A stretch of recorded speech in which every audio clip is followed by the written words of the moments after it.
60 सालभन्दा 50 गुणा बर्बाद भइसक्यो हामी। कहिले गणतन्त्र आयो, कहिले राजतन्त्र आयो, विदेशीको दलाली गर्ने, विदेशीको काम गर्ने, यो डेमोक्रेसी नै होइन। यो हामी अर्काको घाँडो बोकिरहेछौँ। यो डेमोक्रेसी हो भने यो देशको 80 लाख मान्छे खानको निम्ति किन विदेशी कुल्ली भएर बसिरहेछ? किन समृद्धिको व्याख्या आउँदैन? किन देश बनाउने कुरा आउँदैन? किन मौलिकताको के पनि किन आउँदैन? अब मूल्यको लडाईँ सुरु भयो, शास्त्रको लडाईँ सुरु भयो, विचारको लडाईँ सुरु भयो, डिक्टेटरसिप हो, कुहुन लायो। यो पुरानो युगका विरुद्धमा नयाँ युगको निम्ति लडाईँ हो। मैले बुझेको राजनीति के हुन्छ भने राज्य सञ्चालनको नीति हो। यो राजनीतिमा नैतिकता पनि छैन, मूल्य पनि छैन, आदर्श पनि छैन। द एन्ड अफ अमेरिका चाहिँ गयो हैन, अब चाहिँ विसर्जनको बाटोमा गयो। यो लडाईँलाई एउटा निष्कर्षमा पुर्याउनुको निम्ति यो पात्र चाहिन्छ। गणतन्त्र पनि असफल भएपछि एउटा सम्झौता गरे राजा संवैधानिक भएर बस्ने हैन, सरकार पार्टीहरूले चलाउने। हाम्रो समस्या शक्तिको बाँडफाँड त होइन नि त। हामी त राष्ट्र निर्माणको समस्या छ हैन। हाम्रो सारा चिज मर्दै गए, सभ्यताको कुरा छ। राजनीति भनेको पावरको निम्ति स्ट्रगल, त्यहाँ निषेध छ। स्ट्रगल भनेको अर्कालाई सिद्ध्याउने कुरा हो हैन, त्यहाँ मिल्ने कुरै छैन, सहअस्तित्वको कुरै छैन, तपाईँ कहीँ पनि पाउनुहुन्न। प्रजातन्त्र भनेको मान्छेहरूको खुसी, मान्छेहरूको सन्तुष्टि, मान्छेहरूको सुरक्षा, नागरिकहरूको सुरक्षा र त्यसको समृद्धिको मुद्दा हो कि प्रजातन्त्र भनेको 4-5 वर्षमा चुनाव गर्ने, कुनै ग्याङलाई सत्तामा पुर्याउने कुरा हो। सबभन्दा पहिले म भरत दाहाललाई स्वागत गर्छु। हजुर, धन्यवाद। यहाँसँग मैले पटक पटकको अन्तर्वार्ताका दौरान भनिरहेको हुन्छु कि यहाँले बोलेका कुराहरूले कुनै न कुनै गुणात्मक अर्थ राख्छन् र एउटा महत्त्व पनि राख्छन्, जसले राजनीतिक कोर्स करेक्सन अथवा राजनीतिक अदल बदलमा महत्त्वपूर्ण एउटा भूमिका पनि खेलेको छ, महत्त्वपूर्ण रोल प्ले पनि भइरहेको मैले पाउँछु।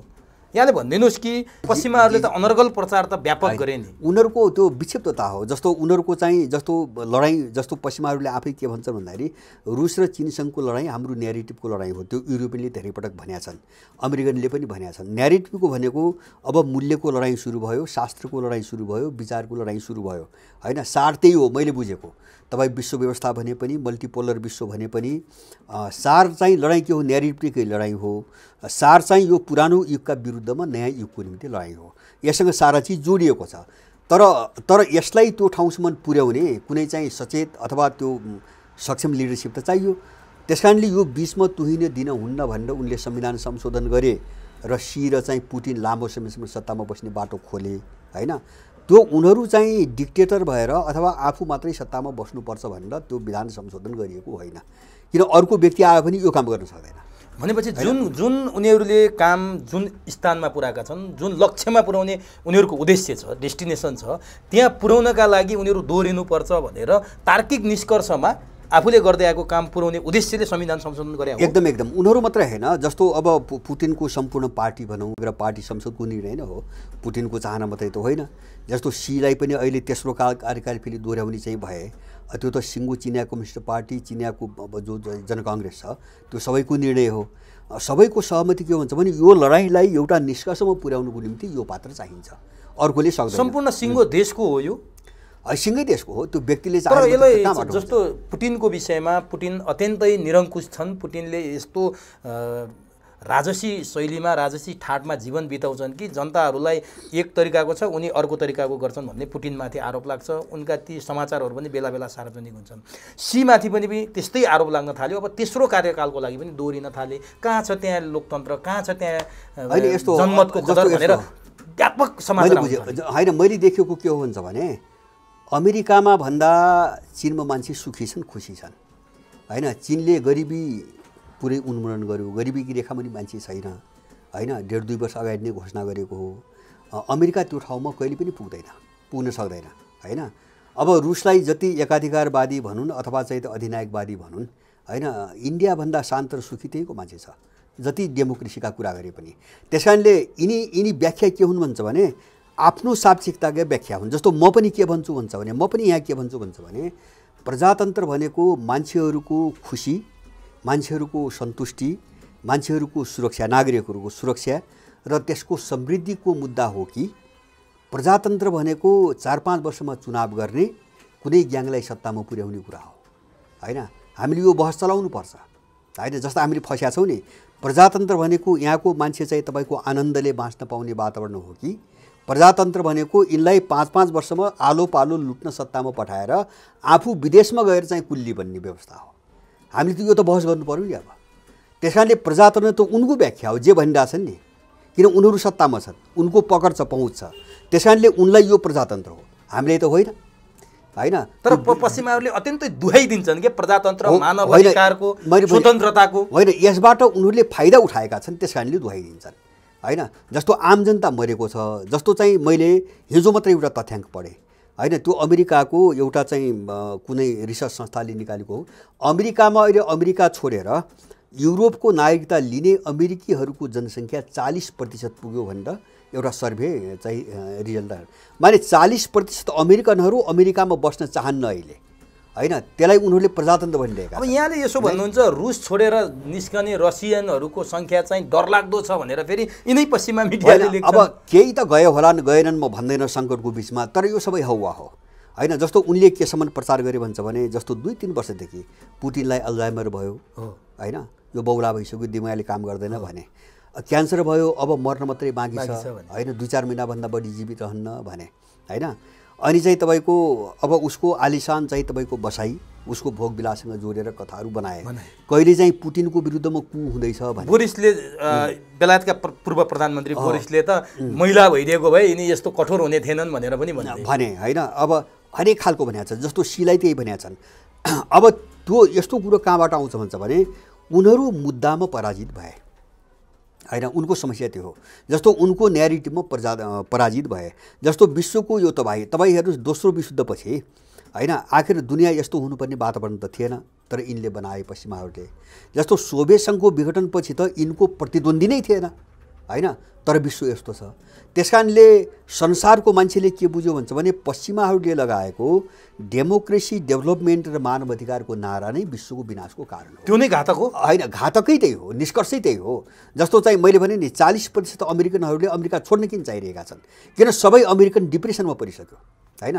जस्तो दिनदिनै ड्याम गोली हान्छ नि बौलाएर मान्छे, एकदम स्कुलमा, कलेजमा, सडकमा, भिडभाडमा, मेलामा, जात्रामा सबै ठाउँ हानिरहेको छ होइन। त्यो त मान्छे मार्ने सोख त होइन नि, त्यो त उसको दिमागले काम गरिरहेको छैन, किन अमेरिका त्यस्तो छ, डेमोक्रेसी त्यो अमेरिकन डेमोक्रेसी होइन। तपाईँको इन्डियामा हेर्नुहोस्, 10 लाखभन्दा बढी मानिसहरू भिख मागेर खान्छन्, आकाशमुनि जसको घरै छैन होइन, त्यसलाई डेमोक्रेसी भनिरहेका छन् उनीहरू। किन डेमोक्रेसीको नाममा एउटा इलिटले चाहिँ तपाईँको फाइदा उठाइरहेछ। निश्चित मुट्ठी भरका मान्छेको लागि मात्रै डेमोक्रेसी हो। 2-4 जना नेपालमा पनि ठ्याक्कै त्यही भइरहेछ। अनि ठ्याक्कै त्यही हो, नेपालमा पनि ठ्याक्कै त्यही हो। जस्तो यिनको डेमोक्रेसीको हो भन्छ भने विदेशीको दलाली गर्ने, विदेशीको काम गर्ने, त्यसपछि चाहिँ अब पार्टीलाई पैसा दिएर टिकट किन्न सक्ने। अहिले पनि चुनावमा देख्नु हो नि, तपाईँको आदर्शमा लागेका पार्टी भनेर हिँडेका सबै सफा भएपछि ठाउँ ठाउँमा विद्रोह, पार्टी परित्याग होइन। अब त कहाँ गयो भन्छ भने सबभन्दा नजिक शेरबहादुर प्रचण्ड, माधव नेपाल, यतातिर सबभन्दा नजिक चाहिँ एकनाथ ढकाल, कमल थापा र केपी ओली, राजेन्द्र लिङ्गदेन भनेपछि कहाँ छ यिनको के हो डेमोक्रेसी भनेको होइन। डेमोक्रेसी हामी कहाँ चाहिँ यही प्रसङ्गमा मलाई यहाँलाई जोडिहाल्छ। हुन त घरेलु राजनीति जस्तो र सामान्य सस्तो कुरामा मलाई यहाँलाई प्रश्न सोध्न त्यति रुचि त होइन, तैपनि मलाई बाध्य बनायो कि यहाँले प्रसङ्ग ल्याउँदाखेरि राजेन्द्र लिङ्गदेनले सूर्यमा भोट नहाल्ने राप्रपाका नेता कार्यकर्तालाई मङ्सिर 4 गतेपछि कारबाही गरिन्छ र राप्रपामा बस्ने ठाउँ हुँदैन भनेर बोल्छन्। केपी ओलीले राप्रपा अबको राष्ट्रिय पार्टी बन्छ भनेर केपी ओली बोलिदिन्छन्। प्रचण्डले जय नेपाल भनेर बोल्छन् गोर्खामा गएर।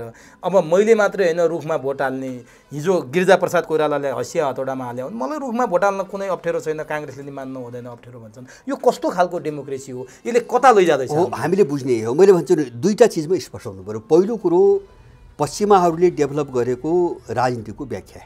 जस्तो राजनीतिलाई उनले के भन्छ भने पावरको निम्ति स्ट्रगल होइन, पावर माने शक्ति हत्याउनुको निम्ति गरिने सङ्घर्ष राजनीति हो भन्छ। मूल व्याख्या राजनीतिको यही हो। अब यो व्याख्यामा जस्तो यहाँ गरिरहेछन्, यो त पश्चिमा राजनीति हो, यो राजनीतिको प्रभाव हो होइन, स्कुलिङ त्यही हो, विचारै त्यही हो, थटै त्यही हो। त्यस कारणले यिनको चाहिँ टार्गेट के हो भन्छ भने शक्तिमा पुग्नु पऱ्यो होइन। राजनीति भने त त्यही हो, शक्तिमा पुग्नको निम्ति के गर्नु पऱ्यो, अनैतिक हत्कण्डा अपनाउनु पऱ्यो। जसरी शक्तिमा पुगिन्छ अब त्यो हतियार प्रयोग गर्नु पऱ्यो होइन। तर राजनीति यो होइन जो पश्चिमाले व्याख्या गर्यो होइन। जस्तो हाम्रो सभ्यताको हामीले बुझेको, मैले बुझेको राजनीति यो होइन। मैले बुझेको राजनीति के हो भन्छ भने राज्य सञ्चालनको नीति हो। राज्य सञ्चालन गर्ने नीतिलाई राजनीति भनिन्छ। अब राज्य सञ्चालन गर्ने नीति के हुन्छ, त्यहाँभित्र त पावरको कुरा हुन्छ, त्यहाँ विकासको कुरा हुन्छ, त्यहाँ मान्छे हुन्छ, त्यहाँ नैतिकता हुन्छ, त्यहाँ कल्चर हुन्छ होइन, त्यहाँ पर्यावरण हुन्छ, स्रोत साधनहरू हुन्छन्। यो सारा चिजको व्यवस्थापन, राम्रो व्यवस्थापन कसरी गर्ने भन्ने नीति राजनीति हो होइन। अब यो पश्चिमा राजनीतिमा यो व्याख्या छैन। स्ट्रगल फर पावर तपाईँ अहिले पनि उनका पुस्तक पढ्नुहोस्, मैले पनि त्यही पढेको हो। जब पावरको निम्ति मात्रै सङ्घर्ष हो भने त्यो स्कुलिङले मान्छे त अब पावरमा कसरी जान सकिन्छ त्यही हेर्ने भयो।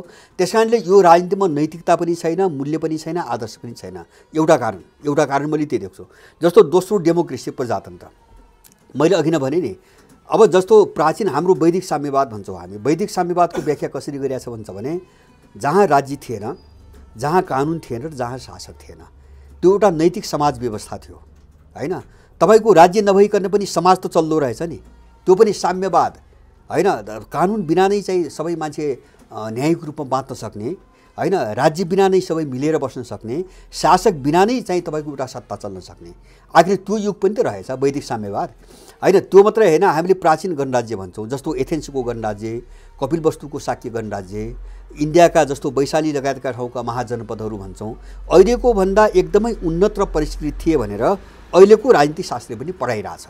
त्यहाँ त दल त थिएन हैन, अथवा त्यहाँ त 4-5 वर्षमा चुनाव त हुँदैन थियो, अथवा चाहिँ यो व्यवस्थाभित्र दलीय सर्वोच्च भन्ने त थिएन, तर योभन्दा उन्नत थियो। त्यस कारणले मैले उठाउन खोजेको कुरा के हो भन्छ भने, मैले अघि नै भने प्रजातन्त्र शासन व्यवस्था भनेको त्यो ठाउँको प्रकृति, पर्यावरणको सुरक्षा अथवा त्यहाँका मान्छेहरू, नागरिकहरूको एउटा सुरक्षा, सन्तुष्ट जीवन, शान्तपूर्ण जीवन, समृद्धि, त्यो हो कि प्रजातन्त्र भनेको यिनी लुटेराहरूलाई 5-5 वर्षको पालो मिलाइदिएर यिनलाई सत्तामा जाने एउटा दुष्चक्रमा फस्ने कुरा हो। त्यसो भए हामी यो बहसमा हो, अहिले लडाइँ त्यो विश्वभरिको लडाइँ हो। मैले विश्वसँग कहाँ एकदमै महत्त्वपूर्ण कुरामा यहाँले ल्याइदिनु भयो। जस्तो अमेरिकाले प्रजातन्त्र, मानवाधिकार र स्वतन्त्रताको कुरा गर्छ नि, त्यही ठ्याक्कै उसले भनेको फर्मुला र उसले भनेको सूत्रमा चीनले गर्नुपर्छ भन्ने त छैन, उसले भनेको सूत्रमा नेपालले गर्नुपर्छ, उसले भनेको सूत्रमा भारतले गर्नुपर्छ भन्ने त छैन नि। यहाँले भनेको जस्तो त्यहाँको रहनसहन, त्यहाँको मानव जीवन, त्यहाँको चाहिने जीवनयापन, रीतिथिति, संस्कृति कसरी अगाडि बढिरहेछ त्यो अनुसार पो हुन्छ होला। उसले लादिएको गर्नुपर्छ भन्ने बाध्यता के छ यहाँ? हो छैन, लडाइँ त्यही हो। जस्तो विश्वको लडाइँ हो, एकदम ठिक ठाउँमा भन्नु। जस्तो युक्रेन पछि चाहिँ उठेको मुद्दा के हो भन्छ भने, जस्तो पश्चिमाहरूले रुल बेस्ड वर्ल्ड अर्डर भनेका छन् हैन, अब यतातिर रुस र चीनले ल बेस्ड वर्ल्ड अर्डर भनेका छन्। अब यसको अन्तर बुझ्नु पर्यो। रुल बेस्ड भने के हुन्छ भने, रुल भन्ने बित्तिकै त्यहाँ चाहिँ तपाईँको उसका मूल्यहरू जोडिन्छन्। रुल भनेको नियम हैन, नियम भन्ने बित्तिकै त्यहाँ चाहिँ तपाईँको के अरे चाहिँ मूल्यहरू जोडिन्छन्, सिद्धान्त जोडिन्छ, विचारको पाटो जोडिन्छ हैन। तर ल बेस्ड कानुन भनेपछि त्यो हुँदैन। जस्तो अहिले चीन र रुसको भनाइ के छ भन्छ भने, व्यवस्था लाद्न पाइँदैन, लाद्न सकिँदैन हैन, किन सबै देश फरक छन्, त्यहाँको परिवेश फरक छ, माने आफ्नो सभ्यता फरक छ भनेपछि आफ्नो अनुकूलतामा, आफ्नो सापेक्षतामा कसैले कुनै मोडेल प्रयोग गर्न सक्छ हैन। जस्तो यिनले विश्वभरि डेमोक्रेसी भनेर लादे नि, हामी त सिद्धियौँ नि, त्यही त बुझ्नु पऱ्यो नि। हामी जस्तो 7 सालमा आयो डेमोक्रेसी, हामी कहाँ छौँ त हैन। 7 सालभन्दा 50 गुणा बर्बाद भइसक्यो हामी हैन। किन चाहिँ हामीलाई माथि पुर्याउने यो डेमोक्रेसीले? किनभने यो डेमोक्रेसी नै होइन, यो हामी अर्काको घाँडो बोकिरहेछौँ हैन। अर्काले चाहिँ इम्पोज गरेको चाहिँ पापको पिण्ड बोकिरहेछौँ अनि हामी काम लाग्छौँ। जस्तो तपाईँको मैले देख्छु, जस्तो यिनको प्रणालीमा है, सबै पश्चिमा स्कुलिङबाट आएको, जस्तो अर्थतन्त्र विकास भने, विकास भनेको के? यिनीहरूले विकास भनेको अधिकतम राजस्व वृद्धि, अधिकतम जिडिपी हैन, कुल ग्रास उत्पादन एकदम बढाउने। अब त्यो बढ्यो भने राजस्व बढ्छ।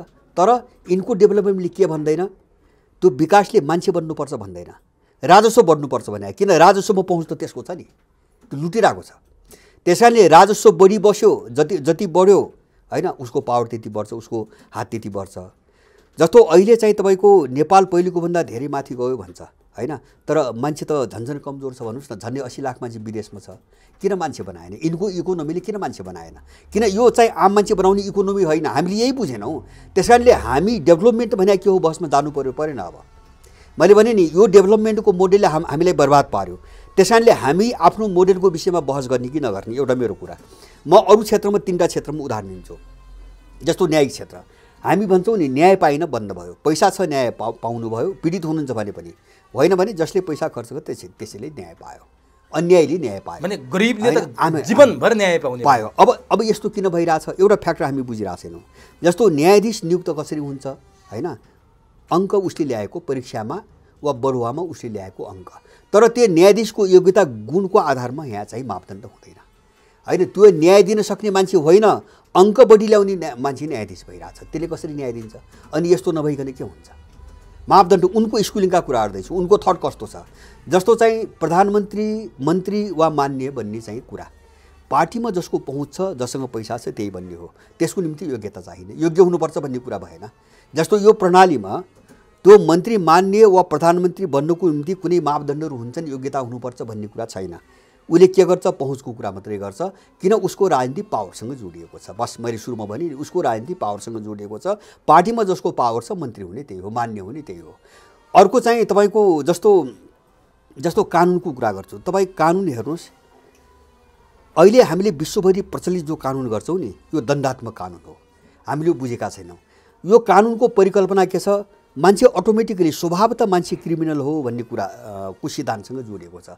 त्यो भएर तपाईँ कानुनका जति दफा र धारा हेर्नुहोस्, दण्ड दिने कुरा मात्रै छन्, तर मान्छेलाई नैतिकवान बनाउने कानुन तपाईँ भेट्नुहुन्न। नैतिक कानुनको चाहिँ कुनै पनि उदाहरण भेट्नुहुन्न, प्राकृतिक कानुनको उदाहरण भेट्नुहुन्न, सामाजिक कानुनको उदाहरण भेट्नुहुन्न, किन यो पश्चिमा स्कुलिङ हो हैन। त्यसकारणले जता पनि मान्छेलाई भत्काउने, जता पनि तलको मान्छेलाई बर्बाद पार्ने हैन, त्यो पश्चिमा थट भनेकै त्यही हो। किन यस्तो क्रूर थट भयो पश्चिमाहरूको? होइन, पश्चिमाहरूको एउटा कारण छ, गहिरो कुरा सोध्नुभयो। पश्चिमाहरूको त्यो कारण के हुन्छ भने, जस्तो यिनको सभ्यताको उदय कस्तो जगमा भयो हामीले हेर्ने त्यो हो हैन। जस्तो यसको जग कहाँ हो, म त्यसलाई एउटा साह्रै गहिरो कुरो हो यो, मैले त एक दुई पटक उठाएको छु। जस्तो यो तपाईँको मध्ययुग भन्छन्, अँध्यारो युग भन्छन्, युरोपमा चाहिँ जो क्याथोलिक चर्चको विरुद्धमा प्रोटेस्टेन्टहरूको प्रतिरोध सुरु भयो, अर्को प्रोटेस्टेन्ट जो मत अगाडि बढ्यो मार्टिन लुथरहरूको नेतृत्वमा, केल्भिनहरू थिए, धेरै थिए पछाडि। अब यसले एउटा नयाँ खालको विचारको जन्म दियो र अब क्याथोलिक र त्यसको प्रोटेस्ट गर्ने, प्रतिरोध गर्नेहरूको बिचमा धेरै लामो युद्ध भयो। पछिल्लो कालमा भएको युद्धलाई 30 वर्षे धार्मिक युद्ध भनिन्छ। त्यो फिलाडेल्फिया सम्झौताबाट तपाईँको टुङ्गियो। अब टुङ्गियो। प्रोटेस्टेन्टहरूको जोड के थियो भन्छ भने, सत्ताबाट चाहिँ क्याथोलिकहरूको हात काट्ने, किन क्याथोलिक चर्चले नै शासक नियुक्त गर्थ्यो, चर्चले शासक नियुक्त गर्थ्यो। त्यहाँ राजनीति भन्दा धर्म नै माथि थियो होइन, धर्मले राजनीति भने धर्मै थियो, राजनीतिको विकासै भएको थिएन, राजनीतिक कन्सेप्टको विकासै भएको थिएन। अब त्यो चर्चहरूले सिधै नियुक्त गर्थ्यो। अनि त्यो लडाइँ टुङ्गिसकेपछि के भयो भन्छ भने, अब त्यो क्याथोलिकहरूको जो चाहिँ अत्याचार हो त्यसबाट प्रेरित केही बौद्धिकहरूले चाहिँ युरोपमा एउटा ज्ञानोदय आन्दोलन सुरु गरे। इन्लाइटमेन्ट चाहिँ तपाईँको मुभमेन्ट भन्छ, त्यहाँ सुरु गरे। बौद्धिकहरू उठ्यो, यद्यपि त्यो उठ्ने बेला उनको पोजिटिभ थियो, नकारात्मक सोच थिएन। अब जस्तो चाहिँ व्यक्ति स्वतन्त्रता हैन, विवेकको शासन, कुनै पनि तर्कका पछाडि कारण प्रस्तुत गर्नुपर्ने, अथवा कसैले भनेको कुरालाई आँखा चिम्लेर मान्न नहुने एउटा अभियान चल्यो। त्यो दर्शनको क्षेत्रमा, राजनीतिक विचारको क्षेत्रमा, आर्थिक क्षेत्रमा, सामाजिक सबै ठाउँमा चल्यो। हो त्यही हो आधुनिक चाहिँ तपाईँको पश्चिमा फिलोसोफी भने त्यही हो। जस्तो जन लक भए, जिन ज्याक रुसोहरू भए, सेन्ट साइमन भए, दर्शनको क्षेत्रमा काम गरे। जस्तो जर्मी बेन्थम भयो, अब चाहिँ डेभिड डेकार्डोहरू भए, यिनले अर्थशास्त्रको क्षेत्रमा काम गरे। अनि चाहिँ तपाईँको के अरे राजनीतिक दर्शनको राजनीतिक थटको क्षेत्रमा पनि गए। जस्तो हब्स भए, अब लक भए, जस्तो मोन्टेस्क्यू भए, अनि चाहिँ रुसोहरू भए, थुप्रै मान्छे जन्मिए। त्यो अवधि लगभग 150-200 वर्ष चल्यो र त्यसको अन्तिम समापन भनेको फ्रेन्चको रिभोल्युसन, फ्रान्सको राज्य क्रान्ति, त्यो नै त्यसको क्लाइमेक्स हो। यो पश्चिमा थटको जग त्यो हो। सुन्नुहोस् है, मैले भने अब त्यो जग के हो भन्छ भने, जस्तो क्याथोलिकसँग प्रोटेस्टेन्टहरूको लडाइँ भयो, लामो लडाइँ भयो हैन। अब त्यो लडाइँपछि अलिक बेग्लै खालका राज्यहरूको उदय हुन थाल्यो हैन। अब लडाइँ कहाँ गयो भन्छ भने, निषेधबाट सुरु भयो उनको सभ्यता है। मैले भन्न खोजेको जस्तो क्याथोलिकहरूसँग लडेर, किन क्याथोलिकहरूले एउटा जातिलाई शासक जाति घोषित गर्थ्यो र बाँकी जातिलाई चाहिँ अधीनस्थ जाति भन्थ्यो। त्यसका विरुद्धमा लडाइँ भयो हैन। लडाइँ हुँदाखेरि जुन देशमा जुन जातिले चाहिँ तपाईँको विद्रोह सफल पार्यो, त्यो जातिले आफ्नै जातिको नामबाट देशको नाम राख्यो। त्यसकारणले युरोपका राज्यहरू, राष्ट्रहरू जातीय राष्ट्र हुन्। मैले बारम्बार भनेको छु, हाम्रो त्यो होइन। हाम्रो राष्ट्रहरू, पूर्वका राष्ट्रहरू जातिले बनाएको होइन, यो सबै मिलेर बनाइन्छ, सबैको हिसाब किताब हुन्छ। जस्तो रुसीहरूले बनाएको राष्ट्र रसिया भयो हैन। अब फ्रेन्चहरूले बनाएको राष्ट्र चाहिँ फ्रान्स भयो, सर्बहरूले बनाएको देश सर्बिया भयो हैन, इङ्ग्लिसहरूले बनाएको देश इङ्ल्यान्ड भयो। उनको राष्ट्र त्यस्तो छ। त्यसैले राष्ट्र निर्माणको जग निषेधमा आधारित छ हैन। अर्कालाई निषेध गरिकन, त्यसकारण क्रूर भएन हो। सुन्नुहोस्, जसलाई अहिले प्रतिस्पर्धा भन्छ नि, प्रजातन्त्रमा प्रतिस्पर्धा भन्छ नि, त्यो निषेधै हो होइन, यो शब्द मात्रै फरक चाहिँ गरे हो। उनको राष्ट्र निषेधबाट चाहिँ बन्या छ, उनको फिलोसोफी निषेधबाट बन्यो, उनको पोलिटिकल थट निषेधबाट बन्यो। त्यस कारणले गर्दाखेरि जस्तो प्रजातन्त्रमा पनि तपाईँ जस्तो राजनीतिको मैले भने नि, राजनीति भनेको पावरको निम्ति स्ट्रगल, त्यहाँ निषेध छ। स्ट्रगल भनेको अर्कालाई सिद्ध्याउने कुरा हो होइन, त्यहाँ मिल्ने कुरै छैन, सहअस्तित्वको कुरै छैन, तपाईँ कहीँ पनि पाउनुहुन्न। राजनीतिको व्याख्यामा पनि सहअस्तित्व छैन, डेमोक्रेसीमा पनि के छ, प्रतिस्पर्धा छ होइन, लड्ने कुरा छ।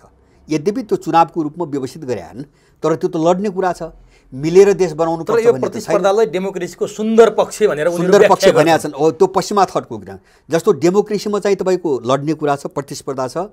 अर्थतन्त्रमा फ्री मार्केट इकोनोमी भने के, सक्नेले नसक्नेलाई सिद्ध्याइदियो होइन, माने प्रतिस्पर्धा गरेर टिक्दैनौँ भने जाऊ होइन, फ्री मार्केट इकोनोमी भने त त्यही हो। अब यो कहाँबाट आयो भन्छ भने उनको राष्ट्र निर्माण गर्ने जो फिलोसोफी थियो नि त्यहाँबाट आयो, निषेधबाट आइरहेछ हो। त्यस कारणले पश्चिमाहरू बर्बर भए। अनि उनको सभ्यता जस्तो क्रिस्चियन सभ्यता भने के हो भन्छ भने अर्को पाटोमा जस्तो सांस्कृतिक रूपमा उनीहरू क्रिस्चियनहरूको चाहिँ त्यहाँ प्रभाव बढेपछि उनले सारा युरोपभरि व्याप्त रहेको हजारौँ वर्षदेखि पेगोन सभ्यता चाहिँ मटियामेट पारे, मान्छे मारेर। स्लाव सभ्यतालाई मटियामेट पारे, इन्का सभ्यता मटियामेट पारे, मान्छे मारे। त्यो आफ्नो इसाई चाहिँ संस्कृति लाद्नुको निम्ति मान्छेलाई नमान्ने मान्छेलाई मारेर करोडौँ मान्छे मारे उनीहरूले। धर्मान्तरणको निम्ति उनले 7 करोड मान्छे मारेको रेकर्ड छ होइन, रेकर्ड छ।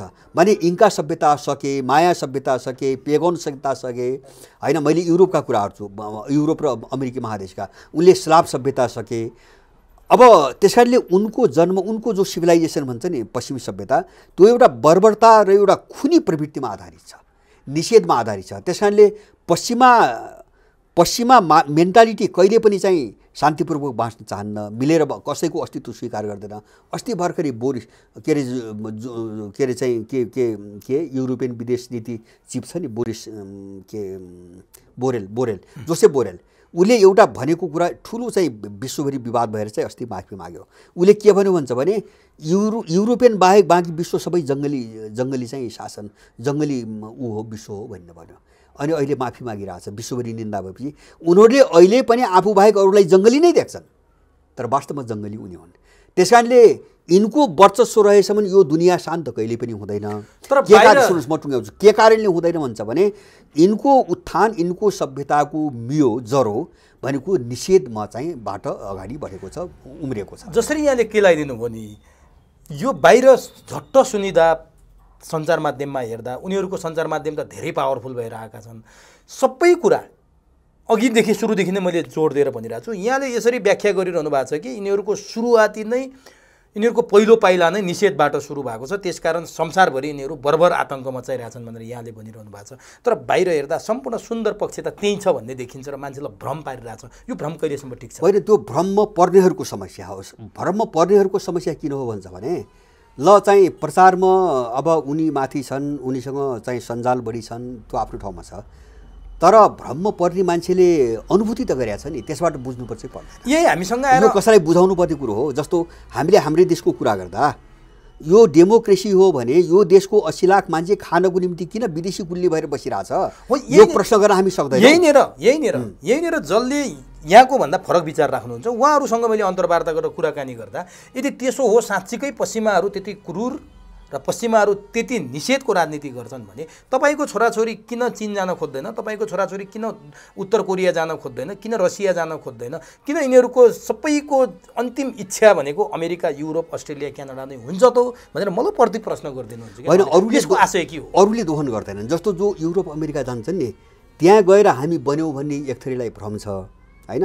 उनीहरूले तपाईँको 2-4 कौडी पनि आउन दिँदैनन् होइन। उनीहरूको यस्तो चाहिँ तपाईँको चक्रव्यूह छ, जस्तो अलिकति राम्रो मान्छे लगेर उसको चाहिँ तपाईँको क्षमता, मानसिक क्षमतालाई उपयोग गर्ने होइन।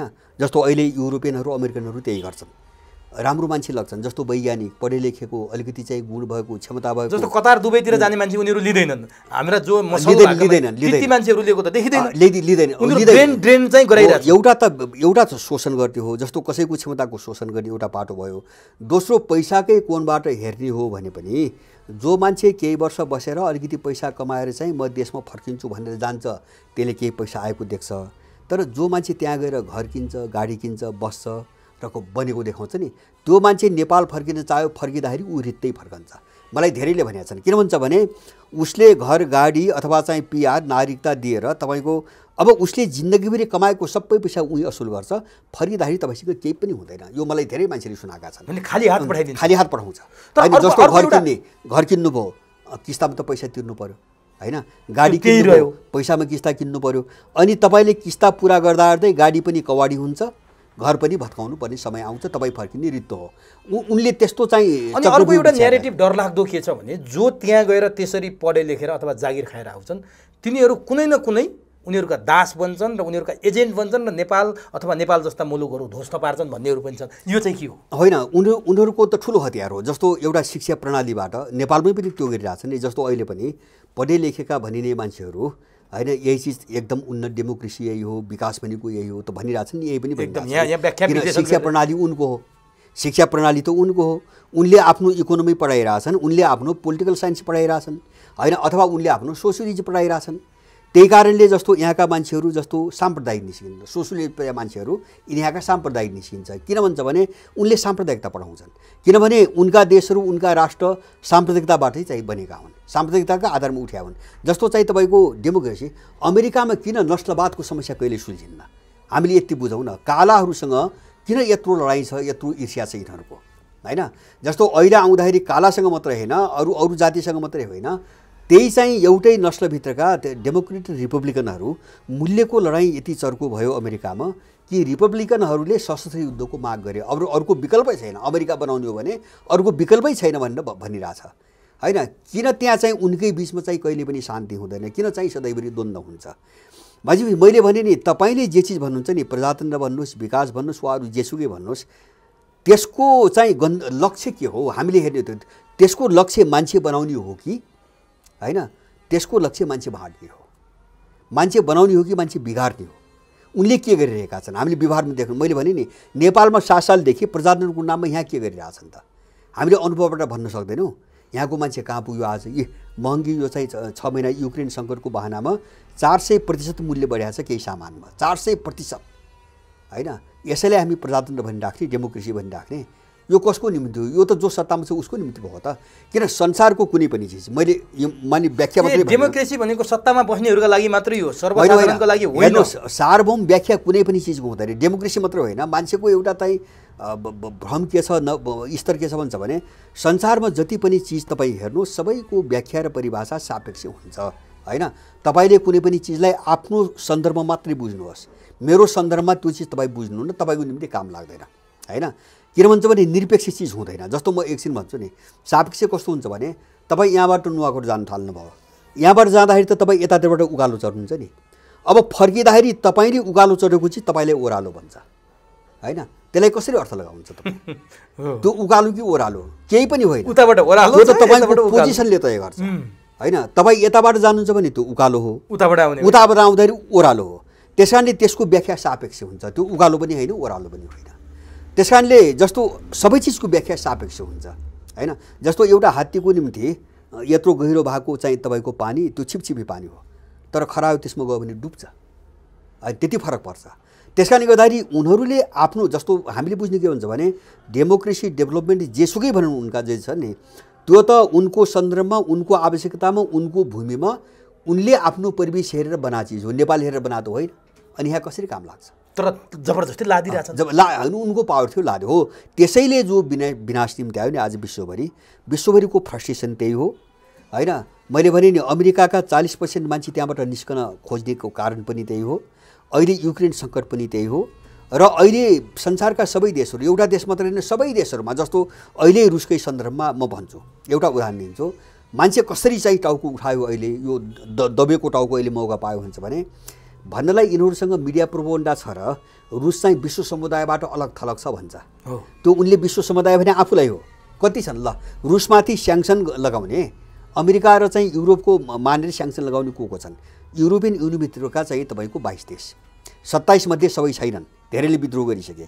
युभित्रका 22 देश, उत्तर अमेरिकामा चाहिँ तपाईँको अमेरिका र क्यानाडा होइन 24 देश, मध्य अमेरिका ल्याटिन अमेरिकामा 3-4वटा देश, ग्वाटेमाला चाहिँ के अरे हैटी लगायत अमेरिकन कन्ट्रोलमा भएका 2-4 देश, अफ्रिकामा 0, एसियामा चाहिँ तपाईँको अस्ट्रेलिया, जापान र दक्षिण कोरिया 35 देश नाग्दैन होइन। संसारमा 200 भन्दा बढी देश छन्, तर यिनलाई आफूलाई विश्व समुदाय भन्छन्। किन? यिन त साम्राज्यवादी हुन्, अरूलाई त यिनले समुदाय मान्दैनन् होइन। तपाईँको 165 भन्दा बढी देश यिनको चाहिँ प्रतिबन्धको विरुद्धमा खडा भयो, सिधै इन्कार गर्यो।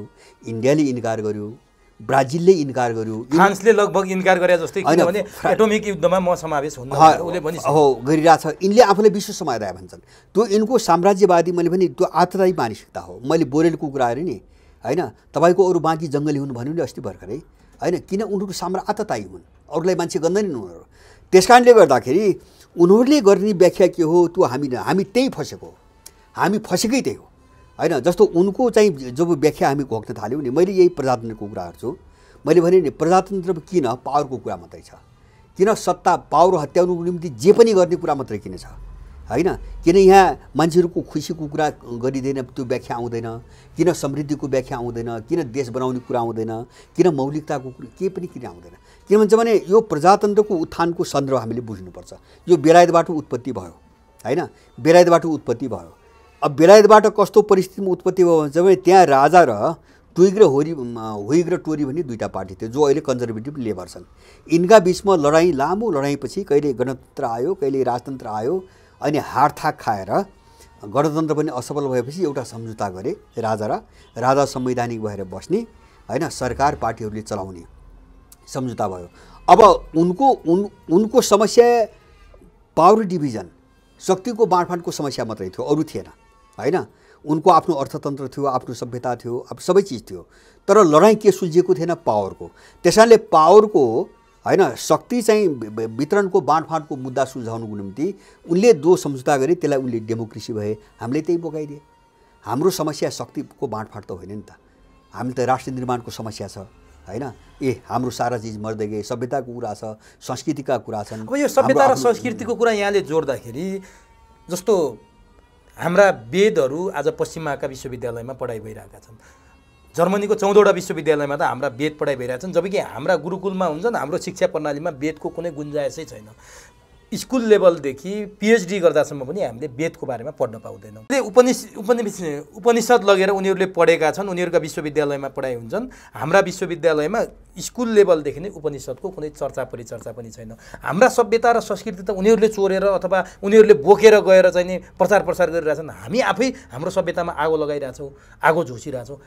हाम्रा पनि त कमजोरी छ सभ्यता हो। यो दासहरूको समस्या हो। मैले भने नि यो कसरी भइरहेछ? जस्तो नै विभिन्न परिवेशले भयो। एउटा चाहिँ उनको प्रभावले भयो, उनले जो गुलाम बनाउँदै गए। जस्तो हाम्रो देशको सन्दर्भमा हेर्ने हो भने जस्तो सुगौली सन्धिपछि यो समस्या विकराल भयो। जस्तो सुगौली सन्धिपछि उनको दबदबा बढेपछि हामी सबै उनी पढ्न थाल्यौँ होइन। किन? शिक्षा प्रणालीबाट हामीलाई गायब गर्थे। जस्तो अहिलेको शिक्षा प्रणाली हेर्नुहोस्, विद्यार्थीहरूलाई नेपालको इतिहास पढाइँदैन, भूगोल पढाइँदैन, संस्कृत र नैतिक शिक्षा त फालिसक्यो। अब संस्कृत र नैतिक शिक्षा त कुरै छोडिदिनुहोस्, केही पनि पढाइ धर्म संस्कृति त सबै 10 वर्ष दबदबा जलाएर फालिसक्यो। कथा पनि पश्चिमा छन्, पात्र पनि पश्चिमा छन्, संस्कृति पनि पश्चिमा छ। पश्चिमा नै स्वर्ग हो, वैभव त्यही छ, पढाउनु त त्यही हो होइन। अर्को के पढाउँछ भन्छ भने तपाईँ थोरै लगानी गरेर कसरी धनी बने, लुट्ने पढाउँछ। इकोनोमी तिनको त्यही हो। अब यसबाट हुर्केको जेनेरेसनले देश बुझ्ने छोड्नु स्वाभाविक छ। यसबाट हुर्किएको राजनीतिक वृत्तले देश नबुझ्नु स्वाभाविक छ होइन। अब हामी एउटा परिबन्धमा सुगौली सन्धिको पछिको परिबन्धमा फसेर हामी यस्तो भयौँ होइन। विश्वमा पनि धेरै यिनले यस्तो चिज गराए। तर उनले के गरे भन्छ भने हाम्रो सभ्यतामा भएका चोरेका कुराहरू यहाँबाट चोरेर हामीले गरे हो भने जो एउटा कुरा म तपाईँलाई गर्छु। जस्तो गुरुत्वाकर्षणको नियम न्युटनले पत्ता लगाओ भने त्यो बिल्कुल झुट हो। न्युटन भनेको अस्ति चाहिँ तपाईँको के अरे चाहिँ 17औं शताब्दीको मान्छे, 16औं 17औं शताब्दीको मान्छे होइन। हाम्रो चाहिँ न्याय दर्शन छ, गौतम ऋषिको न्याय दर्शन भनिन्छ। न्याय दर्शनमा गौतम ऋषिले भनेका छन् गुरुत्वात् पतनम। त्यति बेला कुरा गरिन्छ गुरुत्वात् पतनम। त्यो कहिले हो थाहा छैन, त्यो 10,000 वर्ष अगाडि हो कि 20,000 वर्ष अगाडि हो कि थाहा छैन होइन। पछि सङ्कलन गरिएको ग्रन्थ हो। अब गुरुत्वात् पतनम भनेको गुरुत्वाकर्षणको कारणले माथिको चिज तल खस्छ भने गौतम ऋषिले होइन। भनेपछि उनीहरूले न्युटन भनी प्रचार गरे। अब हामीलाई कस्तो बनाइदियो भन्छ भने ओहो विद्वान र वैज्ञानिक भने त पश्चिममा मात्रै रहेछ, युरोपमा हामी कहाँ पुष्पक विमानको कुरा भयो पूर्वीय दर्शनमा, राइट दाजुभाइले एरोप्लेन राइट दाजुभाइ हो, राइट दाजुभाइ पुष्पक विमान त हाम्रो पहिलो चर्चा छ। हाम्रै साहित्यमा सप्त समुद्रको कुरा छ, 7 महासागरको कुरा छ, सप्तद्वीपे 7 महासागर, मैले पनि 7 महादेश पढ्या हुँ। अहिले पो घटाउँदै गएर अस्ट्रेलियालाई थपे, यताउति गरेर चाहिँ अब 4-5वटा बनाछन्। अब जस्तो 7 महादेश 7 समुद्र मैले आफै पनि पढ्या हुँ। अब त्यही वेद र प्राचीन ग्रन्थहरूमै त्यो कुरा उल्लेख छ हैन। यो मात्रै हैन, पृथ्वी सूर्यको चारैतिर घुम्छ भन्ने कुरा त्यही वेदमा छ। यिनले भन्या त हो नि, ग्यालिलियोले भन्या होइन नि, के अरे कोपरनिकसले पत्ता लगा होइन नि त्यो त हैन। पृथ्वी सूर्यको चारैतिर हुन्छ भन्ने कुरा त वेदमै छ, उनले कोपरनिकस भन्ने पढाए। हाम्रो यहाँको चोर्ने र चाहिँ हामीले गऱ्यौँ भन्ने, अनि शासन प्रणाली र स्कुलिङ उनी भएपछि हामी त मान्दै गयौँ, नबुझेर मान्दै गयौँ। अब यो समस्याबाट आइरहेछ। त्यस कारणले गर्दाखेरि हामी गरिब होइन हैन, हामी दास भएर गरिब भएको हो हैन। जस्तो आफ्नो के हो भने मैले भने नि प्रजातन्त्र, मैले भने नि नेपालीहरू कस्तो दासत्वमा छ भन्छ भने उसले आफ्नो प्रजातन्त्रको व्याख्या गर्दा आफ्नो जिन्दगी हेर्ने हो कि यिनको व्याख्या हेर्ने हो हैन। यिनले भनेको चिज चाहिँ तपाईँको पढ्ने हो कि म वास्तवमा के हुँ भन्ने कुरा हेर्नु। अनुभव त छ नि, ल चाहिँ पाठ्यक्रममा पो पढ्या छैन त मान्छेले हैन। जस्तो मैले खान पाइरहेको छैन, मैले रोजगारी पाएको छैन, मेरो सुरक्षा छैन हैन, कुनै पनि काम गराउन मैले घुस नखुवाइकन केही पनि काम हुँदैन, यो त सबै मान्छेले झेलिरहेछ हैन। यो चिजबाट बुझ्न सकिँदैन यो के हो, यो व्यवस्था के हो, प्रजातन्त्र हो कि होइन भन्ने यसबाट बुझ्न सकिँदैन। त्यो मान्छेको चेतनाको समस्या हो। माने मान्छेलाई यस्तो दबाई दिए, मानसिक रूपमा यसरी दबाई दिए कि मान्छेले अनुभव गर्दा गर्दै बेहोर्दा पनि सोच्न सकिरहेको छैन। जुन दिन मान्छे यो ठाउँबाट अलि सुध्रिन कोसिस गरिनुहुन्छ नि, यिनको चाहिँ सर्वनाश चाहिँ त्यसपछि। अब के सुध्रिन कोसिस भएको हो? अब विश्व राजनीति उथुलपुथुलको अवस्थामा देखिन्छ। चीन चाहिँ जस्तो अमेरिकाले ताज लगाइरहेको छ, अहिले पनि शक्ति राष्ट्रको र सबैभन्दा शक्तिशाली अमेरिकाको त विकल्पै छैन भन्ने कुरा भइरहँदा चीन त्यो ठाउँमा पुगिसकेको छ। रुस पनि त्यतैतिर जाँदैछ। अमेरिकाको विकल्पमा चीन र रुस खडा हुने अवस्था हुँदा विश्व राजनीति अब उथुलपुथुल भएर यहाँ केही यसले कोर्स करेक्सन हुन थाल्यो हो, के हो यो? होइन, कोर्स करेक्सनको विकल्पै छैन। मैले भने नि अमेरिकन युगको अन्त्य भइसकेको छ, त्यो घोषणा उनले गरेका छन्, त्यो चाहिँ हामीले गर्नु पर्दैन। अब यो चर्चा अलिकति 8-10 वर्ष अगाडिदेखि हुँदै आएको छ, किन अमेरिकाको भित्रको विकासको प्रोसेस त अध्ययन गर्ने मान्छेले हेरिरहेछ नि, हामी सामान्य मान्छेले पो बुझिरहेको छैनौँ त। अमेरिकाको समाज, अमेरिकाको राज्य कसरी अगाडि बढिरहेछ त्यो त गहिरिएर अध्ययन गर्ने मान्छेहरू छन्। उनले चाहिँ तपाईँको 15 वर्ष अगाडि घोषणा गरे हुन् द इन्ड अफ अमेरिका भन्दा। The end of America, America चाहिँ गयो हैन, अब चाहिँ विसर्जनको बाटोमा गयो भनेर घोषणा गरे हुन्। अफगानिस्तानको घटनापछि आम मान्छेहरूले भन्न थाले अमेरिकन युगको अन्त्य भयो, सक्यो, किन अफगानिस्तानबाट भाग्या हो नि, भाग्या हो। अब युक्रेनमा हो, अब युक्रेन सङ्कटपछि आएर म तपाईँलाई एक दुईवटा उदाहरण जस्तो युरोपियन युनियनले आफ्नो सेना बनाउने निर्णय गर्यो, नम्बर 1, किन अमेरिकाप्रति विश्वास टुट्यो, अब यो गिरो भन्ने भयो। किन तालिबानसँग पनि चाहिँ भागेपछि त अमेरिकाले कसो रक्षा गर्छ? अब युरोपियन युनियनले त्यसपछि आफ्नो सेना बनाउने निर्णय गर्यो, नम्बर 1। अहिले युक्रेन सङ्कटपछि आफ्नो छुट्टै प्रतिरक्षा प्रणाली विकास गर्ने घोषणा गर्यो, नम्बर 2 हैन। अब नम्बर 3, अघि नै तपाईँले आफै भन्नुभयो मेक्रोनले हामी कुनै पनि प्रकारको परमाणु युद्धमा सामेल हुँदैनौँ भनेर भने, हामी रुसमाथि पनि आक्रमण गर्दैनौँ भने, त्यो भनेको नेटोबाट अलग भएको घोषणा हो। टर्कीलाई तपाईँ देखिराख्नु भएको छ, नेटोको सदस्य हो, तर सम्पूर्ण लडाइँ रुस र चीनसँग जोडेर उसले गरिरहेछ हैन। अब जर्मनीको कुरा गर्नुहुन्छ भने अस्ति भर्खरै जर्मनीले यो हामीमाथि परेको सङ्कटको फाइदा उठाएर अमेरिकाले लुटै मचाइरहेको आरोप लगायो र रुसले भन्दा ग्यासको मूल्य 4 गुणा बढी असुलिरहेको आरोप लगायो। अब यो ठुलो विभाजन आइरहेछ हैन अमेरिकाबाट। अर्को चाहिँ म एउटा उदाहरण दिन्छु, अमेरिकाको 2019 को एउटा रिपोर्ट छ, ट्रम्पको पालामा आएको सैन्य क्षेत्रको अध्ययन। त्यहाँ त्यो रिपोर्टमा के भनेको छ भन्छ भने अमेरिकाको सेनाको साख दुई दशक यता चाहिँ नराम्रोसँग चाहिँ गुमेको छ, अमेरिकन सेनाको हिजोको गौरव छैन भन्ने निष्कर्ष निकालेको छ हैन। अब 2019 को रिपोर्ट हो भर्खरै।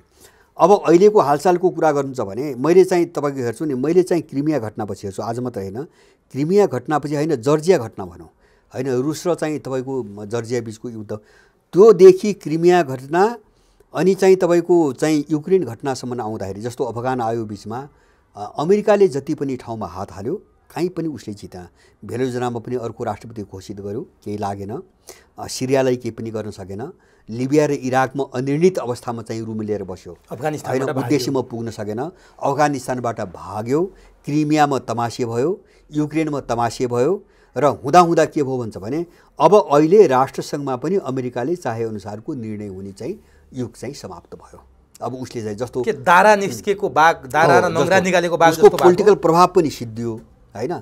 अमेरिकाको पोलिटिकल प्रभाव सिद्धिएको कुरो कहाँ बुझिन्छ भन्छ भने राष्ट्रसङ्घ अहिले युक्रेन जस्तो मामिलामा जो मुर्दा जस्तो भयो नि राष्ट्रसङ्घ, अनि केही पनि गर्न नसक्ने भयो नि, हो त्यसले के बुझ्नु पऱ्यो भन्छ भने अमेरिका सिद्धियो। हामीले बुझ्ने त्यही हो। राष्ट्रसङ्घको जो भूमिकै रहेन नि, किन राष्ट्रसङ्घमा त सबभन्दा बढी लगानी गर्ने अमेरिका र लगानीको अनुपातमा चाहिँ उसको शक्ति बाँडिया हुन्छ त्यहाँ, त्यो शक्ति त क्षय भयो नि, त्यस कारणले राष्ट्रसङ्घले केही गर्न सकेन। अब उसको पोलिटिकल प्रभाव पनि गयो। आर्थिक रूपमा भन्छ भने अस्ति भर्खरको सर्वे हो, अमेरिकाको अहिलेको आर्थिक पोहोरको भन्दा चाहिँ तपाईँको 4% घटेको छ अहिले यो साल, र यो ट्रिलियन ऋण बोकेर त्यो त ऋण हो। यो आर्थिक वृद्धि दर 2027 मा पुगेर 1% भन्दा तल झर्छ भनेको छ। अब तर माथि बढ्दैन अब भनेको छ। ऊ चाहिँ 2023 देखि डरलाग्दो मन्दीमा जाँदैछ, अमेरिकनहरूको घोषणा आर्थिक मन्दीमा जाँदैछ। उसको राष्ट्रिय ऋण 31.2 ट्रिलियन भनेपछि 312 खरब डलर एउटा अमेरिकन टाउकामा चाहिँ 93,000 भन्दा बढी डलर ऋण छ। सैनिकको साग सकियो। अब पृथ्वीमा भन्छ भने जस्तो सेटेलाइटमा अहिले चीन धेरै माथि गयो, ऊ चन्द्रमा कब्जा गर्यो भने रोइरहेछ अमेरिका। चन्द्रमा चाहिँ चीनले कब्जा गर्यो, चन्द्रमालाई चाहिँ मिलिटरी उद्देश्यको निम्ति प्रयोग गर्न थाल्यो भनेर अमेरिका डराइरहेछ। उसले गर्न सकेका छैन। हाइपरसोनिक मिसाइल अमेरिकासँग अहिलेसम्म छैन, रुस र चीन उत्तर कोरियासँग मात्रै छ। ऋण त्यत्रो छ हैन। अब 40% अमेरिका हामी देशमा बस्दैनौँ भनिरहेछ हैन। उसको आर्थिक वृद्धि दर सुध्रिने अवस्था छैन र अब जहाँ हात हालेको छ सबैतिर असफल भइरहेछ भनेपछि अमेरिका सिद्धिसकेको छ। यसको अन्तिम रिजल्ट देखिन मात्रै बाँकी हो। रिजल्ट जस्तो परिणाम भन्दै हेरिन्छ नि हैन, जस्तो गेम सकेपछि जित्ने हार्ने भने जस्तो परिणाम चाहिँ देखिन बाँकी हो। त्यो प्रक्रियाले के भन्छ, अमेरिका समाप्त भइसकेको छ। हो त्यसबाट जो विक्षिप्तता पैदा भएको छ नि, अनि यिनीहरू बगबग गर्छन्।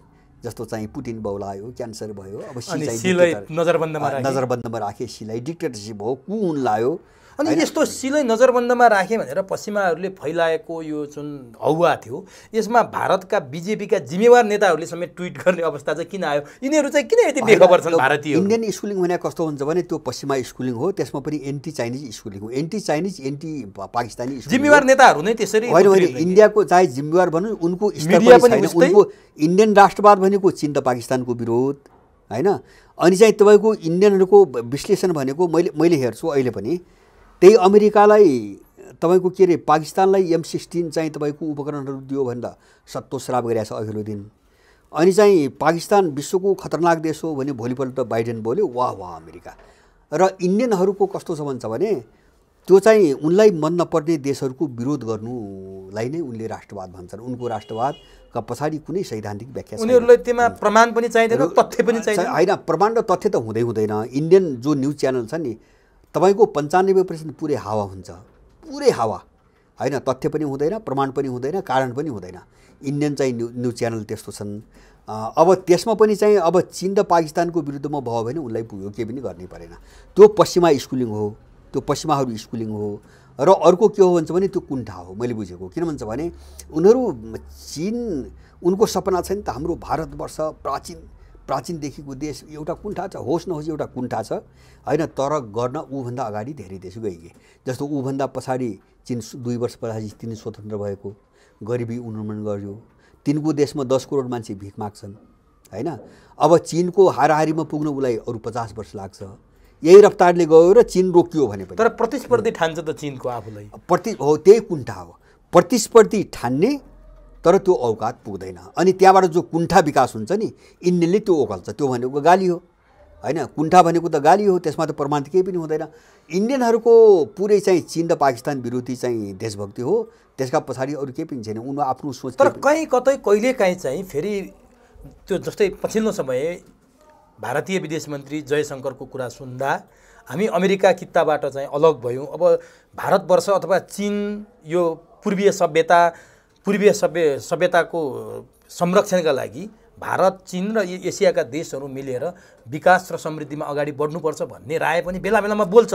अनि यो युक्रेन र रुसको लडाइँमा पनि तटस्थताको भूमिका पनि देखायो। कहिलेकाहीँ चीनतिर लहसिन्छ कि जस्तो पनि देखिन्छ, कहिले चीन विरोधी पनि देखिन्छ, पश्चिमा कितामा गएको जस्तो। यसको स्वरूप र प्रारूप चाहिँ के हो खास? होइन, उनमा दृष्टिकोण नहुनु हो मैले बुझाएँ। जस्तो उनीहरू अहिले पनि के भन्छ भने, मैले भने नि युक्रेनको सङ्कट त कहाँ गयो भन्छ भने यो त एउटा युगका विरुद्ध युग परिवर्तनको दिशामा अब गयो।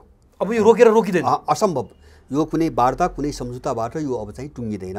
मैले भने नि जब मिसन नै मल्टिपोलर विश्व अथवा चाहिँ नयाँ विश्व व्यवस्थाको मुद्दा जब वेस्टर्नाइजेसनको जब मुद्दा उठ्यो र त्यही ढङ्ग अगाडि गयो भने अब त्यो मुद्दा वार्ताबाट हल हुने मुद्दा होइन। चिनिया के अरे रसियन विदेश मन्त्रीको भनाइ पनि सार्वजनिक यो लामो जान्छ भने युक्रेन सङ्कट चाहिँ लामो जान्छ भने उनले भनिसके। लामो भन्नुको पछाडि युक्रेनसँग नसक्ने होइन, युक्रेन कब्जा गर्ने मात्रै सोच भएको 7 दिनमा रुसले चकनाचुर पारेर कब्जा गर्थ्यो, तर रुसको उद्देश्य त्यो होइन। तर जेलेन्स्कीले फेरि अब रुसलाई हामीले जितिसक्यो, रुस अब भाग्छ, रुस विक्षिप्त भइसक्यो, उनी बोलिरहेछन् फेरि। होइन, यस्तो हो, त्यो आफ्नो पक्षमा लड्ने मान्छेले गर्छ। म पनि जस्तो एउटा काल्पनिक कुरा, जस्तो पुटिनले हारेछ अरे, एकछिन मान्नुहोस्, तर पुटिनले हार्यो भनेर यो मुद्दाको गम्भीरता अन्त्य हुन्छ, यो लडाइँमा पश्चिमाली जित्छ, कुरो त्यस्तो होइन। किन जस्तो रुस त लडाइँको एउटा चाहिँ मोर्चा हो होइन। जस्तो यो लडाइँको अर्को मोर्चा खुल्न सक्छ ताइवान होइन, तेस्रो मोर्चा हुनसक्छ ग्रिस र टर्की, चौथो मोर्चा हुनसक्छ इजरायल र चीन। यिनी मोर्चा हुन्, यो रोकिनेवाला छैन, यिनी मोर्चा हुन्। तर समग्र युद्ध यो लडाइँले हार्दैन। समग्र युद्ध भनेको लक्ष्यसँग जोडिएको हुन्छ। जस्तो नयाँ विश्व व्यवस्था र पश्चिमा युगको अन्त्य भनेपछि होइन, समग्र युद्धको नभएर सकिँदैन, त्यो गोल त्यो भयो, त्यो लडाइँ टुङ्गिँदैन अहिले।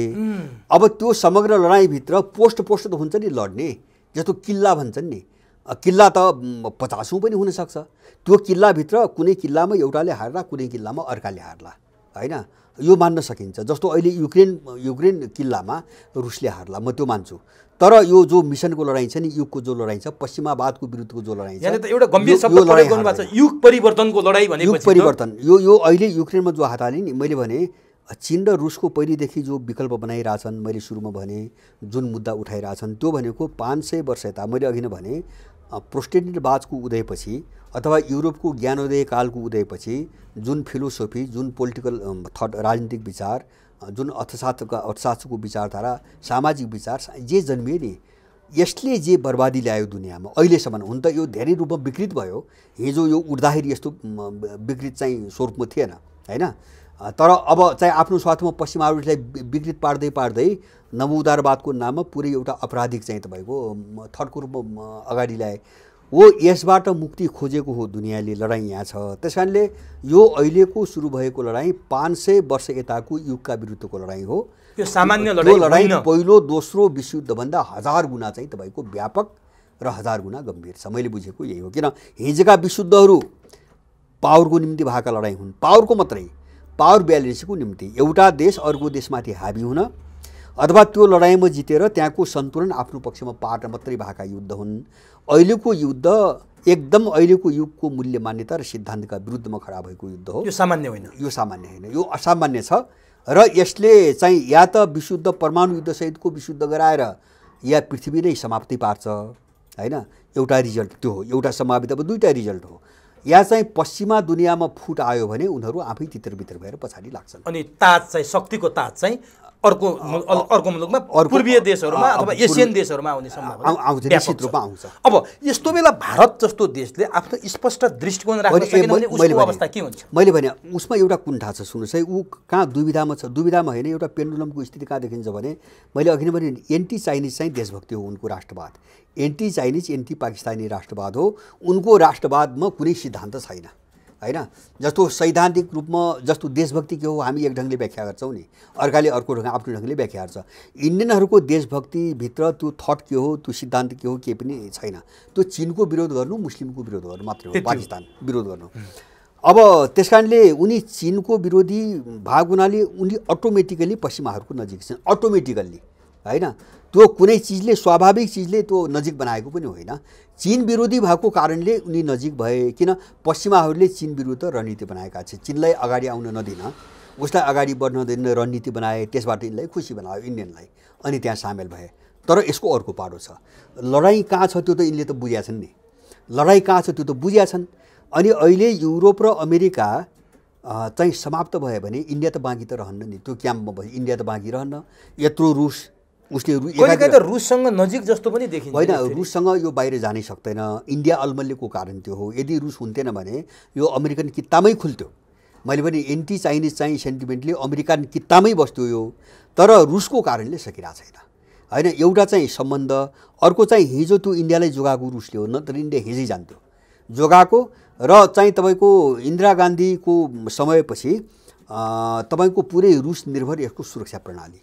अहिले पनि 60% निर्भरता रुससँगै छ होइन। हतियारका कुरा हुन्। अब त्यस कारणले रुससँग सम्बन्ध यसले टुटाउन चाहेको छैन। र दोस्रो, रुससँग सम्बन्ध बिग्रियो भने के हो, इन्डिया रहन्न होइन। जस्तो चीनले पनि किन केही गरेका छैन भन्छ भने अब चिनिया र रसियनहरूको जो गठबन्धन छ नि होइन, त्यो गठबन्धनले पनि इन्डियालाई बचाइरहेछ।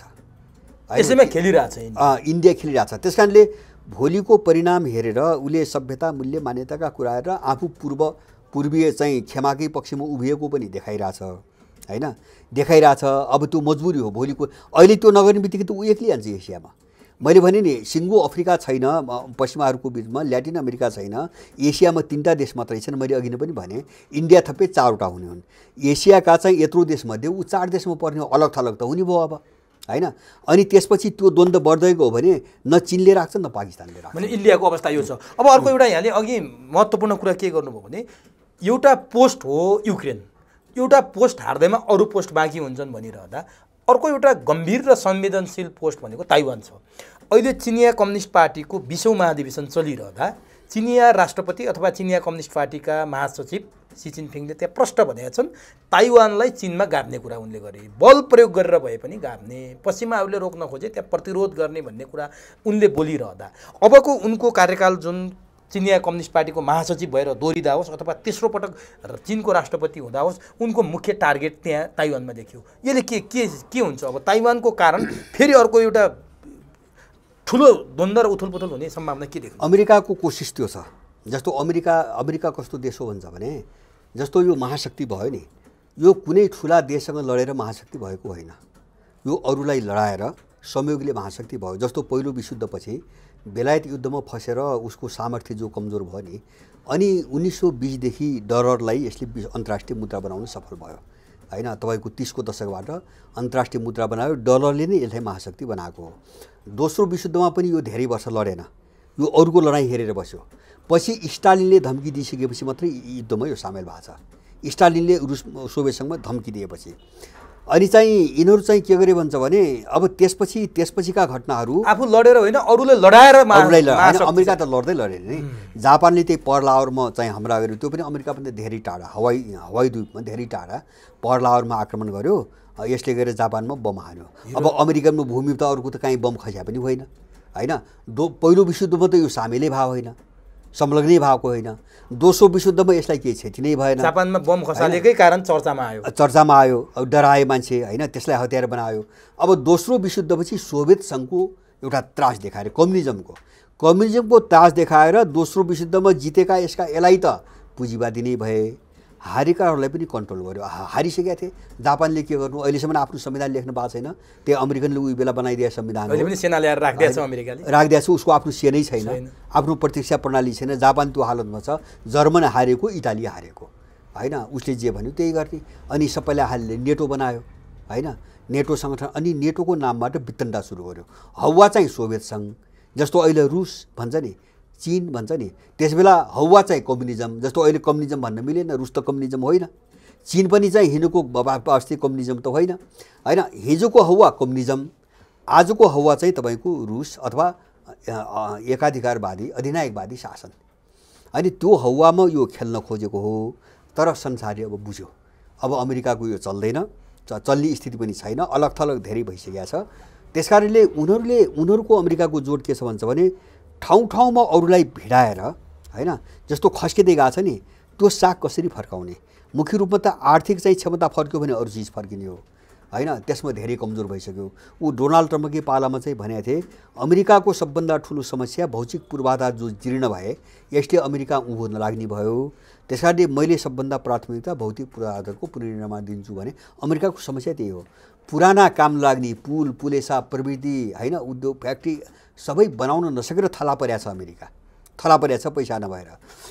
भनेपछि उसले गर्ने के हुन्छ भने अरूलाई लडाइदिएपछि हतियार बेच्न पाइयो, जस्तो युक्रेनमा गरिरहेको छ नि यसले हैन, हतियार बेच्ने अनि चाहिँ तपाईँको आफ्नो चाहिँ हतियार उद्योग माफिया उद्योग चलाउने, त्यसपछि चाहिँ तपाईँको अब त्यहाँ चाहिँ आफ्नो विरोधीलाई परास्त गर्न सकियो भने आफ्नो एउटा बेस क्याम्प खडा गर्ने। ताइवानमा पनि उसले त्यो गर्न खोजिरहेछ। चिनिया राष्ट्रपतिले बलै प्रयोग गरेर भए पनि चीनमा गाब्ने कुरा गरिरहेछन्। अब के हुन्छ? ताइवान त बरु चाहिँ हिजो अमेरिकाले हात नहालेको भए ताइवानको सत्ता त्यसको उक्साटमा नलागे भए बरु चीनले चाहिँ यो रन्दिन्थ्यो हैन।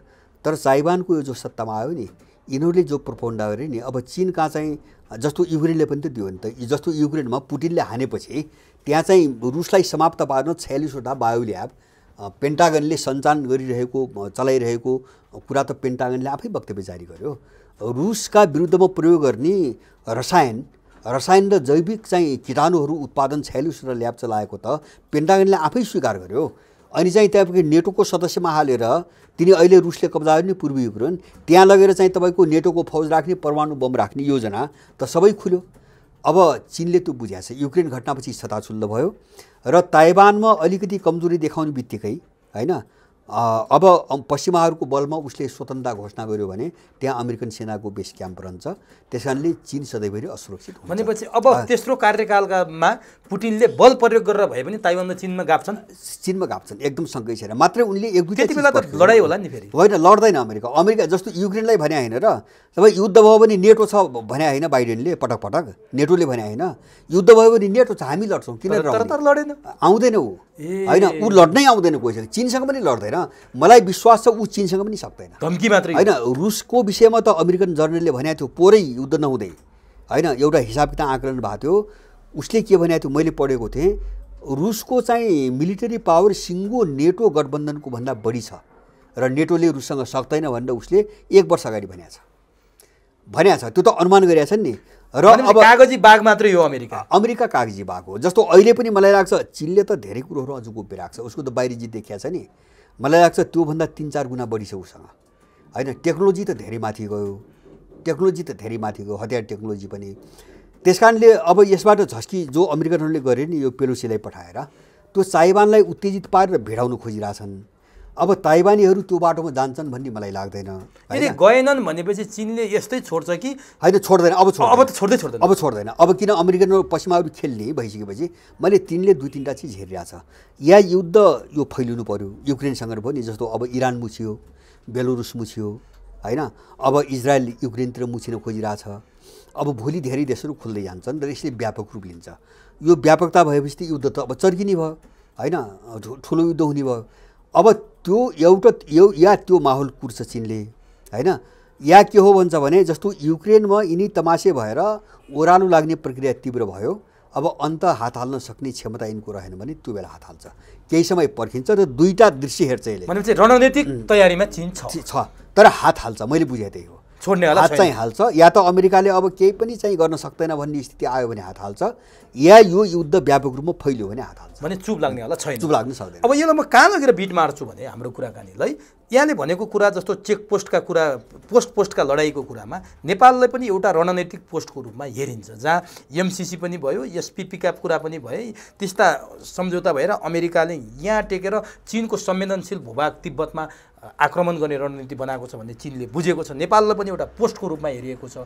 यही राजनीतिक दरबियान अथवा यो विश्व राजनीति अगाडि बढिरहँदा उथलपुथल भइरहँदा नेपालको पोस्टमा कुनै संवेदनशील र कुनै खतरा अथवा नेपालकै कारण चीन र अमेरिका आम्ने सामने हुने देख्नुहुन्छ कि देख्नुहुन्न? यो के होइन, यो विश्व राजनीतिले नेपालको भू राजनीतिले के असर पार्छ? यो विश्वका जस्तो युद्धका साह्रै कमजोर कडीहरू मैले 5-6वटा देख्छु हैन, जो कुनै पनि ठाउँबाट चाहिँ कुनै पनि बेला विस्फोट हुन सक्छन्।